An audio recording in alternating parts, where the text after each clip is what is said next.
तो अब है वक्त कुछ अलग कर दिखाने का, और ये है माइनक्राफ्ट की कठिन बायोम्स में से एक, आइस स्पाइक्स।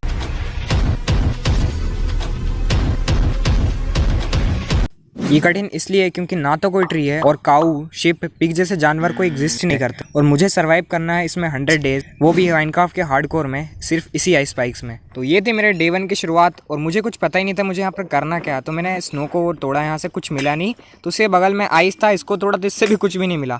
तो मैं चला गया यहाँ से आगे की तरफ, और यहाँ पर एक गड्ढा सा था, तो मैंने सोचा स्नो हटाते हैं और इसके नीचे केव ढूंढते, शायद केव मिल जाए हमें। लेकिन मैंने डर्ट यहाँ पर सारी की सारी हटा दी, और यहाँ पर जो जितना भी स्नो था ना वो सारा क्लियर किया मेहनत से, एकदम पसीना बहा के। और फिर नीचे मुझे मिल गया स्टोन। अब इस स्टोन को मैंने तोड़ने का ट्राई किया, लेकिन स्टोन तो मिलता ही नहीं है, तो मैंने ट्राई करना भी छोड़ दिया और आ गया कि आगे की तरफ। यहाँ वहाँ भटकने के बाद मुझे यहाँ पर मिल जाता है एक पोलर बियर, और इस पोलर बियर को मेरे को घर तो ले जाना था, लेकिन घर तो था ही नहीं, तो कहाँ ले जाता। फिर इधर उधर घूमने के बाद मुझे मिल जाता है एक रूइन पोर्टल, और इसकी चेस्ट के अंदर एक इंचेंटेड गोल्डन हेलमेट और आयरन गोल्डन के बूट्स और गोल्डन की लेगिंग्स मिल जाती है। तो सभी को कलेक्ट कर लिया, क्योंकि फ्री की चीज कौन छोड़ता है। बस एक चेस्ट प्लेट की कमी थी, नहीं तो अपना गोल्डन आर्मर फर्स्ट डे पर कंप्लीट हो जाता। फिर लगने लगी भूख, क्योंकि यार पेट में चूहे तो दौड़ते ही। फिर मैं आ जाता हूँ नदी में मछलियों के प्राण लेने, क्योंकि मुझे चाहिए था खाना। फिर क्या था, बस सारी मछलियों को पटापट पटा करके सबको निपटा दिया। और नदी के किनारे पर एक खरगोश खेलता खेलता खुद ही ऑटोमेटिक मर गया, तो मैंने इसके जाकर कलेक्ट कर लिया, इसका भी खाना और इसको भी ईट किया, और इसके साथ मछलियों को भी खा लिया। फिर मेरे दिमाग में आया एक आइडिया, और मैंने सारी डर्ट कलेक्ट की और चढ़ गया रूइन पोर्टल की छत पे, और यहाँ पर से मैं तोड़ने लगा हो से गोल्ड ब्लॉक,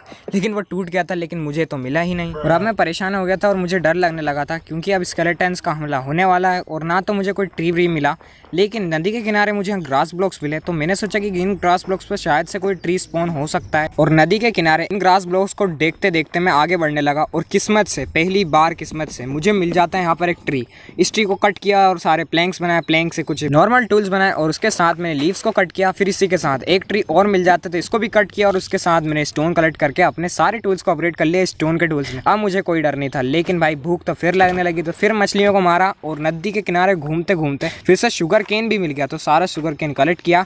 और अब मुझे यहाँ पर एक ग्रास मिली, तो ग्रास को मैंने कट किया, ताकि मुझे शायद से यहाँ पर कोई सीड मिल जाए, क्योंकि कब तक मैं मछलियों को ऐसे ही मारता रहूंगा और अपने सिर पर पाप लेता रहूंगा। फिर मैं आगे बढ़ा, और मेरे पास जो भी बोन्स थी उनको कन्वर्ट किया बोन मिल में, और उस बोन मिल को छिड़क दिया ग्रास के खाली ब्लॉक पे, ताकि मैं उनको कट करके कुछ सीड्स ले सकूं। और तलवार से इनको कट किया, और कुछ सीड्स मिली। और गाइस नाइट हो चुकी थी, तो मैं आ जाता हूँ एक गड्ढे के अंदर, और इस गड्ढे के अंदर मैंने खाया थोड़ा सा रोटन फ्लैश, क्योंकि लगने लगी थी भूख, क्योंकि अब मेरे पास फिश की कमी हो चुकी थी। तो फिर पिकेक से मैंने यहाँ पर डिग करना स्टार्ट कर दिया, क्योंकि मुझे चाहिए था अभी एक छोटा सा रूम। तो इसको सारा का सारा क्लियर किया, जो भी स्टोन थे, और उसके बाद मैंने डर्ट को लगाकर उससे कन्वर्ट किया फार्म में, और कुछ सीड्स लगाई। और अब मुझे चाहिए था आयरन की बकेट, क्योंकि मुझे डालना था भाई पानी। तो उसी के साथ मैं आ जाता हूँ नीचे, और मुझे यहाँ पर मिल जाता है कोल। तो इस कोल को मैं फटाफट से कलेक्ट कर लेता हूँ, क्योंकि भाई कोल काम की चीज़ है यार, इसको हम लोग ऐसे ही नहीं छोड़ सकते। फिर से मैंने नीचे डिग करना स्टार्ट किया, और इस बार मुझे फिर से कोल मिल जाता है, फिर से कलेक्ट किया, और इसके बाद मुझे मिल जाता है बहुत ढूंढने के बाद आयरन। इसको कलेक्ट किया सारा का सारा, और इसी के साथ देखो आप लोग मैंने कितनी ज़्यादा बड़ी माइन बना दी थी।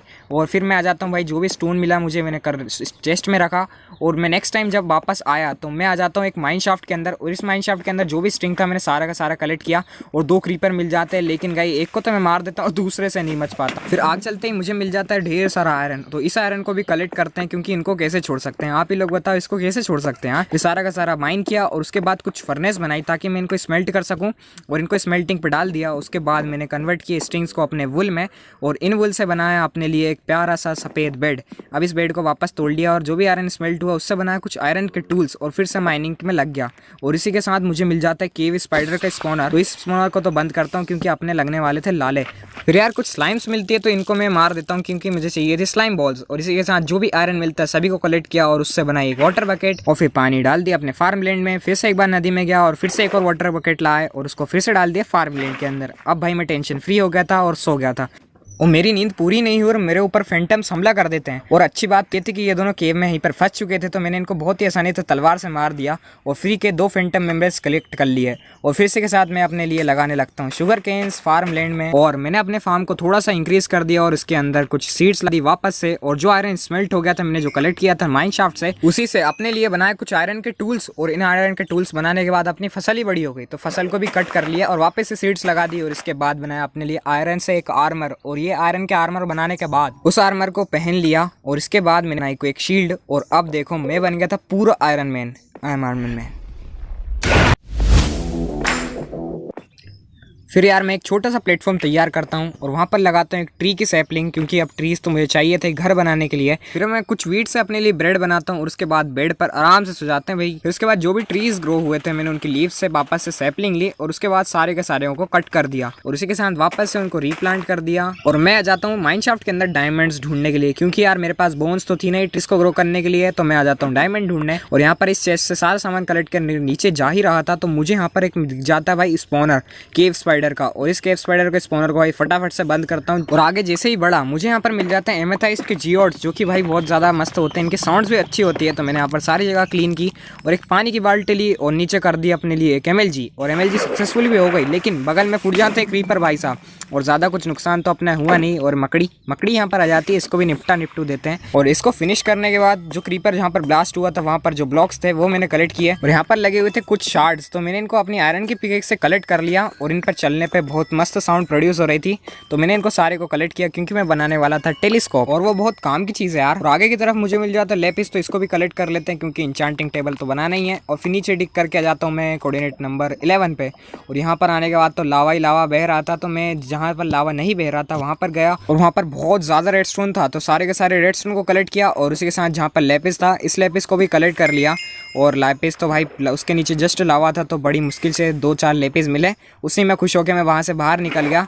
और फिर रेडस्टोन को भी कैसे छोड़ सकते हैं। और इसी के साथ मेरी माइनिंग इतनी ज़्यादा बड़ी हो चुकी थी कि लेकिन अभी तक मुझे कोई डायमंड का पता ही नहीं था।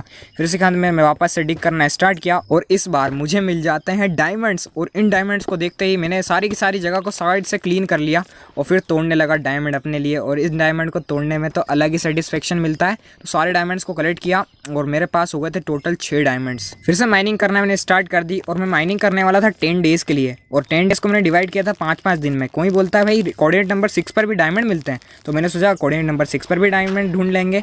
फिर इसी के साथ मुझे मिल जाती है एक रिविन बड़ी सी, जो कि भाई ढकी हुई थी क्योंकि ऊपर से तो खुली नहीं थी। फिर मैं यहाँ पर एक डर्ट रखता हूँ और यहाँ पर से देखता हूँ कि मुझे किस तरफ बढ़ना चाहिए। तो जहाँ पर एक्सोलोटल जा रही थी मैं उसी डायरेक्शन में आ गया और लकीली भाई एक डायमंड मिला बस, लेकिन मिल गया, डायमंड तो मिला। और मुझे एक जगह पर डायमंड्स दिखे थे लेकिन वहाँ पर जाने के लिए लावा था, तो लावा को मैंने पानी की बाल्टी डाली और ऑब्सिडियन बना दिया और फिर से मैंने सारी जगह डिग की और मुझे इस बार मिले थे 3 डायमंड्स। हाँ, हालांकि थोड़े से कम थे लेकिन जो मिलता है उसमें खुश रहना चाहिए, तो मैंने यही सोच के वहाँ से डायमंड को कलेक्ट किया।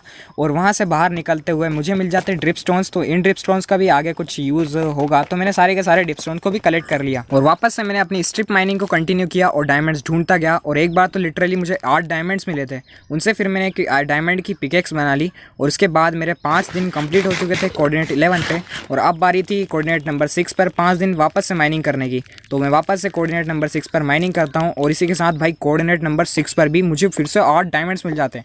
8 डायमंड जो मिलते हैं ना यार भाई, उनमें तो अलग ही मजा आ जाता है। और फिर 10 दिन की मेहनत के बाद मुझे मिल जाते हैं 58 डायमंड्स। और कोऑर्डिनेट 6 पर तो ज़्यादा डायमंड मिले नहीं, मुझे कोऑर्डिनेट 11 पर ही मिले। फिर अपने फॉर्च्यून सेकंड वाले इंचेंटेड हॉर्स से मैंने सारी फसल को कट किया और मुझे सीड्स ज़्यादा मिल रही थी, वीट तो कम ही मिल रहा था। फिर सीड्स को मैंने वापस से रीप्लांट कर दिया और उसके बाद मेरे पास जो भी डायमंड्स थे ना उनसे बनाना स्टार्ट किया। मैंने अपने लिए डायमंड का आर्मर पहने बनाई, चेस्ट प्लेट और उसके साथ पूरा डायमंड का आर्मर। और सिर्फ खाली डायमंड के आर्मर से क्या करता, इसी साथ मैंने बनाया उसके लिए डायमंड की स्वॉर्ड, डायमंड की एक्स और डायमंड की पिकैक्स। और अब तो मेरा कॉन्फिडेंस 7वें आसमान पर था। फिर मेरे पास जो डायमंड की पिकेक्स थी मैंने उससे माइन किया ढेर सारा ऑब्सिडियन और वापस आ गया अपने रूइन पोर्टल के पास, क्योंकि मुझे जाना था नेदर के अंदर। और यहाँ पर आने से के बाद यहाँ पर मैंने जो भी डर्ट लगाई थी वो हटा दी। उसके बाद इस आधे अधूरे से पोर्टल को ऑब्सिडियन लगा के पूरा कंप्लीट किया और जहाँ पर क्राइंग ऑब्सिडियन था वहाँ पर भी ऑब्सिडियन लगाया। फिर उसके बाद एक कोल्ड्रन बना के उसको प्लेस कर दिया, क्योंकि नेदर में हम लोग पानी को ले नहीं जा सकते और यहाँ पर स्नोफॉल हो रहा था, तो मैंने सोचा थोड़ा सा पाउडर स्नो भी कलेक्ट हो ही जाएगा। फिर जब कोल्ड्रन में सारा स्नो भरा गया तो मैंने अपनी आयरन की पकेट से उसके अंदर भर लिया पाउडर स्नो और कोल्ड्रन को वापस अपने जेब में रख लिया, क्योंकि बाद में काम आने वाला है। फिर मैं एंट्री कर लेता हूँ सीधा नेदर के अंदर। फिर यहाँ पर आने के बाद तो अलग ही डर लगने लगता है, क्योंकि अगर थोड़ी सी भी गलती की ना तो हम लोग सीधा डुबकी मार लेंगे लावा के अंदर। और इसी के लिए बचने के लिए मैंने साथ में लेके आया था स्नो बकेट। और सामने की तरफ मुझे मिल जाता है एक नेदर का फोर्ट्रेस, और इस फोर्ट्रेस के पास जाने से पहले यहाँ पर कुछ क्वार्ट्स मिलता था, इस क्वार्ट्स को कलेक्ट कर लेता हूँ, क्योंकि इसी के लिए मैं यहाँ पर आया था, क्योंकि भाई हमारा जो फिश फार्म है ना वो इसी से बनने वाला है। और फोर्ट्रेस के नजदीक जाते से ही मुझे यहाँ पर विदर स्केलेटन और उसका भाई सिंपल स्केलेटन दोनों मिल जाते हैं, लेकिन लेकिन इन दोनों को मार दिया और फिर से मुझे मिल जाते हैं ब्लेज। और ये ब्लेज इतनी ज़्यादा तादाद में आए थे, मतलब इनके भाई बहन सारे के सारे साथ में आ गए थे, तो इनको मारा। लेकिन भाई इन्होंने भी मुझे आग लगा दी थी, फिर भी कैसे ना कैसे करके इनको मारा और एक ब्लेज रोड मिली थी वो भी कलेक्ट कर ली।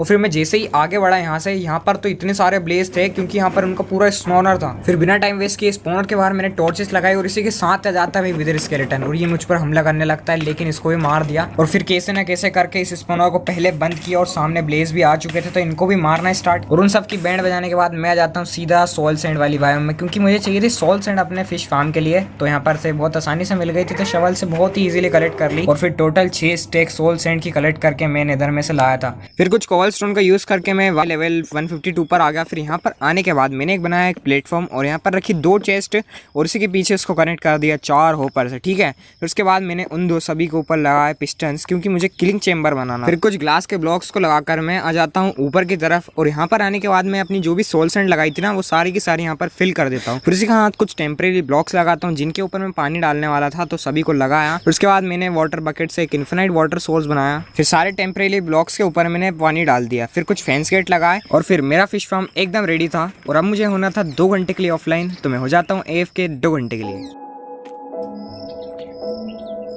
और फिर जब मैं वापस आता हूँ तो अपनी चेस्ट में होते हैं एकदम 5 स्टेक बोन्स के और इतनी सारी मछलियाँ होती है कि भाई खाने के तो कभी कमी नहीं पड़ने वाली थी। फिर यहाँ से मैं सीधा जंप ले लेता हूँ पानी के अंदर।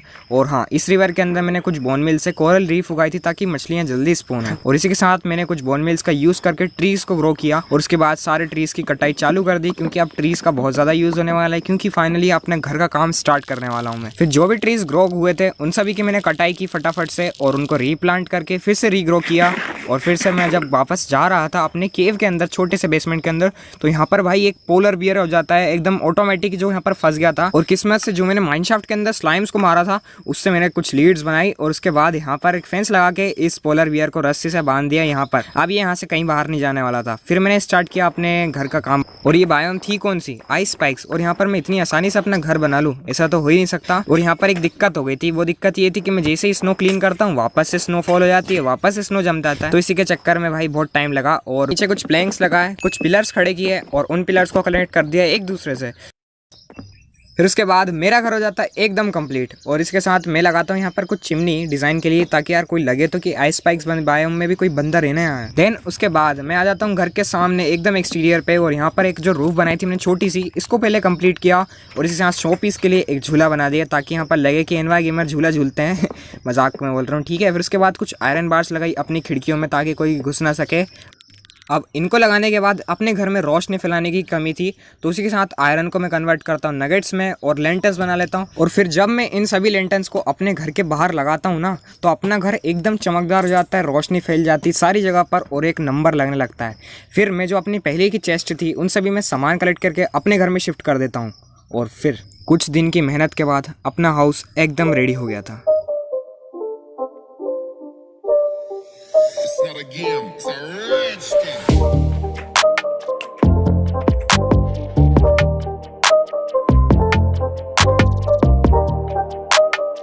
फिर मेरे पास अपना पुराना गोल्ड का और आयरन का आर्मर बचा हुआ था, तो उन दोनों को मैं पहना देता हूँ, इन दोनों आर्मर स्टैंड्स को, और पकड़ा देता हूँ एक एक टूल्स हाथ में, जो कि देखने में बहुत अच्छे लगेंगे। फिर उसके बाद मैं आ जाता हूँ यहाँ पर केव में वापस से, क्योंकि अब टाइम था इन दोनों पोलर बियर्स को अपने नए वाले हाउस पर शिफ्ट करने का। फिर इन दोनों की लीड्स को मैं छोड़ देता हूँ और वापस से लीड्स बांधकर इनको ले आता हूँ इनके नई जगह पर, एकदम मस्त वाली, जहाँ पर वो दोनों आराम से रह सकेंगे। और इन दोनों को मैंने बांध दिया था रस्सी से। उसके बाद मैं आता हूँ नेदर में, और नेदर में आने के बाद ये पिगलिन्स मेरे ऊपर इतने एग्रेसिव हो जाते हैं कि मुझ पर अटैक करने लगते हैं। फिर मैं इनके आगे गोल्ड डाल देता हूँ, फिर ये थोड़ी देर तक के लिए शांत हो जाते हैं।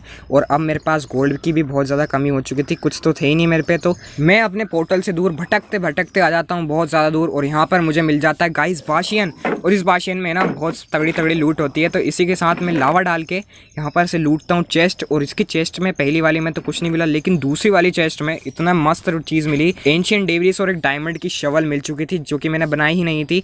फिर इसी के साथ यहाँ पर कहीं पर बाशियन में गोल्ड ब्लॉक छुपे होते हैं, तो मैंने उनको चुपके से माइन किया, क्योंकि कभी पिगलिन्स मुझे देख लेते तो मेरी बैंड बजा देते भाई साहब। फिर मैं आ जाता हूँ इस बाशियन की सबसे ज़्यादा मेन जगह पर, और यहाँ पर आने के के बाद मैग्मा मुझ पर इतना ज़्यादा एग्रेसिव हो जाते हैं, अटैक करने लगते हैं। फिर मैं इस स्पॉनर को जैसे तैसे बंद करता हूँ और मैं लूटने लग जाता हूँ गोल्ड ब्लॉक। लेकिन फिर से मुझे ये मैग्मा परेशान करने लगते हैं। भाई साहब ये मेरे ऊपर चढ़ने लगे थे, तो मैंने सोचा अब तो एक बार इनको रख के बजाय देता हूँ असली में, क्योंकि अभी बार बार मुझे तंग करने आ रहे थे। तो जैसे तैसे करके गाइस मैंने मेन वाले चेस्ट में से एक डायमंड की इंचेंटेड लेगिंग्स मिली और इसी के साथ 7 डायमंड्स और गोल्ड ब्लॉक्स की तो पूछो ही मत, ढेर सारे गोल्ड ब्लॉक्स में मिल गए। और इसी के साथ जो यहाँ पर साइड में होते हैं ना गोल्ड ब्लॉक्स, इनको भी मैंने फटाफट से तोड़ लिया, क्योंकि अभी जहाँ पर जब तक ये स्पॉन नहीं हो रहा है फटाफट से मैंने सारे गोल्ड ब्लॉक्स को तोड़ लिया। और उसके साथ तोड़ने के बाद जैसे ही टूट गए तो मैं फटाफट से भाई ऊपर जाता हूँ, क्योंकि अब ये भाई ये मुझे छोड़ने नहीं वाले, क्योंकि मैंने इनकी सारी चेस्ट और सब लूट लिया, इनको एकदम कंगाल बना दिया। और इनके बाहर जो गोल्ड ब्लॉक्स लगे थे मैंने वो भी नहीं छोड़े, उन सभी को भी ब्रेक कर लिया और उसके साथ गोल्ड ब्लॉक्स को कन्वर्ट किया इंगट्स में और बहुत सारे इन मनुष्यों को ट्रैप कर लिया और इनके साथ ट्रेडिंग करना स्टार्ट कर दी। इनको मैं इतना सारा गोल्ड देता हूँ कि भाई ये खुश हो जाते हैं और मुझे कुछ ना कुछ सामान दे देते हैं, तो इनको मैं देता हूँ फटाफट से गोल्ड। और इनसे की बहुत देर तक ट्रेडिंग और इनसे लिए एकदम अच्छा सामान। और उसी के बाद में एंडिंग में मैंने इन्हीं के ऊपर लावा डालकर वापस आ जाता हूँ अपने घर। एंड मुझे जो एक नेदर एंशिएंट डेब्रिस मिला था उसको कन्वर्ट किया नेदरराइट के स्क्रैप में, और मेरे पास थी बहुत सारी एंडर पर्ल्स पहले की, और उन सभी को मिलाकर मैंने बनाई आई ऑफ एंडर। और इसके बाद ढूंढने लगे हम लोग अपना एंड पोर्टल यानी स्ट्रॉन्ग होल्ड। और स्ट्रॉन्ग होल्ड को ढूंढने में तो बहुत ज़्यादा टाइम लगता ही है, तो हम तो कोई नए आदमी है नहीं।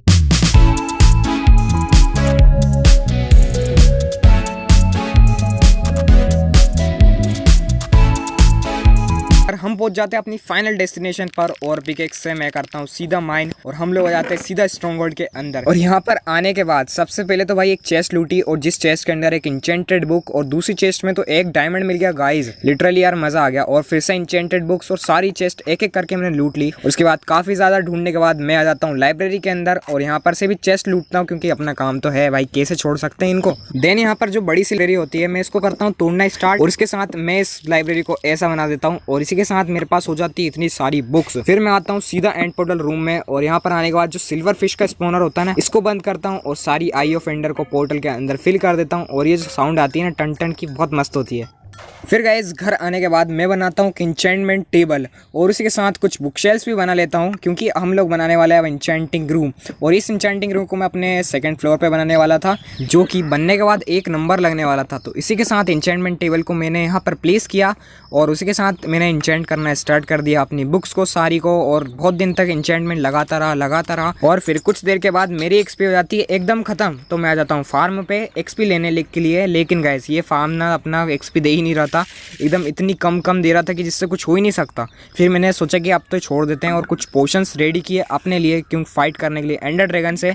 और फिर मैं जाता हूँ सीधा पोर्टल रूम में और जंप कर देता हूँ सीधा एंडर ड्रैगन को मारने के लिए। फिर जब मैं यहाँ पर स्पॉन होता हूँ तो इसी के साथ मेरे को हमेशा की तरह यहाँ पर इन्होंने दूर स्पॉन कर दिया। फिर मैं कुछ डर्ट लगा के सीधा MLG कर लेता हूँ नीचे की तरफ, और पहली बार मेरी MLG सक्सेसफुल हो जाती है। फिर कुछ डर्ट को इस्तेमाल करके मैं चढ़ता हूँ ऊपर की तरफ, और यहाँ पर आने के बाद सबसे पहले तो पोशन पीता हूँ एक नाइट विजन का, और उसी के साथ फिर ब्लास्ट करने में लग जाता हूँ एंड क्रिस्टल्स को एक एक करके। फिर कुछ क्रिस्टल्स केज में भी होते हैं तो इनको भी ब्लास्ट किया, और इसी के साथ एंडर ड्रैगन की पावर सोर्स एकदम खत्म कर दी। फिर उसके बाद अपनी जो डायमंड की स्वॉर्ड होती है ना, इससे मारने लगता हूँ एंडर ड्रैगन को, लेकिन उतना डैमेज नहीं पड़ रहा था। फिर जो अपना स्ट्रेंथ का पोशन होता है उसको इस्तेमाल किया, और उसको इस्तेमाल करने के बाद तो अपना एंडर ड्रैगन यूं ही चुटकियों में मर गया आसमान में। और जब ये फटा ना तो इसके अंदर से इतनी सारी एक्सपी नीचे गिरी, ढेर सारी, सभी को कलेक्ट किया, और उसके साथ मेरी हो जाती है 66 लेवल की एक्सपी। फिर जो ढेर सारी एक्सपी मुझे मिली थी उससे मैंने अपनी स्वॉर्ड को इंचेंट किया ताकि मैं विदर्स के स्कल्स ले सकूं विदर को मारने के लिए। तो इसी के साथ मैं विदर स्केलेटन के स्कल लेने आ जाता हूँ यहाँ पर, और ढेर सारे विदर्स आते रहते तो मैं सभी के सभी से फाइट करता रहता हूँ। पहले के कुछ दिन में मुझे एक भी स्कल नहीं मिल रहा था, क्योंकि मेरी स्वॉर्ड में लूटिंग सेकेंड थी इसलिए नहीं मिल रहा था। तो मैंने कुछ विदर स्केलेटन्स को किल किया और उसके बाद वापस से घर आया और अपनी स्वॉर्ड और बो में कुछ इंटेनमेंट्स लगाई, और स्वॉर्ड में तो लगा रही थी मैंने लूटिंग 3। इसलिए फिर मैं विदर स्केलेटन को जब मारने वापस आया नेदर में तो मुझे विदर स्केलेटन्स मिलते ही जा रहे थे, और उनको जैसे किल कर रहा था तो मुझे 2 कभी कभी 1 स्कल और इसके साथ टोटल 6 स्कल में कलेक्ट कर लेता हूँ, और फिर आ जाता हूँ सीधा एंड में, क्योंकि मैं मारने वाला हूँ इस बार 2 विदर्स को। और जब मैं पिछली बार आया था यहाँ पर तो मैंने पिस्टन लाना ही भूल गया था। तो इस बार जब मैंने पिस्टन लेके आया, फिर एंडर ड्रैगन के एग को अपनी इन्वेंट्री में कलेक्ट कर लिया पिस्टन से, फिर इसको ब्रेक करके मैं आ जाता हूँ सीधा पोर्टल के नीचे। और गाइस यहाँ पर आने के बाद मैं डिग करता हूँ 5x5 का एक छोटा सा रूम, जिसके अंदर 3 ब्लॉक्स डिग करके मैं यहाँ पर ऑब्सिडियन प्लेस करता हूँ। और गैस 2 विदर को एक साथ स्पॉन करवाना मेरे लिए कठिन टास्क था, क्योंकि गलती से अगर आगे पीछे हो जाते ना तो दूसरा विदर कभी स्पॉन ही नहीं हो पाता। इसलिए मैंने ध्यान से और आराम से एंड स्टोन्स को तोड़ा और यहाँ पर जो सोल सैंड लगा दी। अब इस सोल सैंड को लगाने के बाद मैंने यहाँ पर विदर स्केलेटन्स के स्कल लगाए और पहला विदर को स्पॉन करवा लिया। और मैंने ज़्यादा टाइम नहीं वेस्ट किया। ऐसे में अगर मैं थोड़ा सा भी देर हो जाती ना, 1 सेकंड की भी, तो दूसरा विदर कभी भी स्पॉन ही नहीं कर पाता। फिर फटाफट से मैंने सोल सैंड लगाई और दूसरे विदर को भी स्पॉन कर लिया। और इन दोनों विदर्स को ऑटो सफोकेशन की वजह से डैमेज मिल रहा था। और हाँ गाइस, इन 100 डेज को बनाने में मुझे बहुत ज़्यादा मज़ा आया। और अगर आप लोग चाहते हो कि मैं इन 100 डेज को 200 डेज भी करूँ, तो आप इस वीडियो पर बस 5 के लाइक्स कंप्लीट करवा दो। आप लोगों के लिए तो बहुत छोटी बात है, लेकिन मेरे लिए बहुत ज़्यादा बड़ी बात है। इसलिए जिन लोगों ने लाइक नहीं किया है अभी तक, लाइक कर दो यार। और इन दोनों विदर्स को बेडरॉक सफोकेशन की वजह से बहुत कम डैमेज पड़ रहा था, इसलिए मैंने सोचा कि मैं भी अंदर आ जाता हूँ और इनको स्वॉर्ड से मारता हूँ, क्योंकि मेरे पास थी शार्पनेस 4 और इससे क्या ही डैमेज पड़ने वाला है इनको। फिर मैं दोनों विदर्स को मारना स्टार्ट कर देता हूँ, डैमेज देना स्टार्ट कर देता हूँ और इसके साथ इनको बहुत देर तक मारता हूँ, लेकिन फिर भी ये मर नहीं रहे थे। फिर मैंने पी स्ट्रेंथ 2 की बोतल और इसको पीने के बाद तो मेरे तलवार के अंदर इतनी ज़्यादा शक्ति आ गई थी कि पहला विदर तो ऐसे ही मर गया, वैसे वो मरने ही वाला था। और दूसरे विदर को मारने में भी ज़्यादा टाइम नहीं लगा, इसको भी मैं फटाफट करके मारता हूँ और इसके मरने के बाद मैं बाहर आ जाता हूँ, क्योंकि ये फटते हैं। फिर मैं बाहर आया और इसी के साथ मैंने दोनों विदर्स को किल कर दिया और अब मुझे मिल चुके थे 2 नेदर के स्टार्स। और फिर क्या था, दोनों नेदर स्टार्स को कलेक्ट किया और अपने 100 डेज को भी कंप्लीट कर दिया। और हाँ गाइस, नेक्स्ट 200 डेज में हम लोग ढेर सारे फार्म्स बनाने वाले हैं, विलेजर्स लाने वाले हैं और बहुत भी तगड़ी सी चीज़ करने वाले हैं। तो इसलिए इस वीडियो को अभी लाइक कर दो नेक्स्ट 200 डेज के लिए। बाकी मैं मिलता हूँ नेक्स्ट 200 डेज में।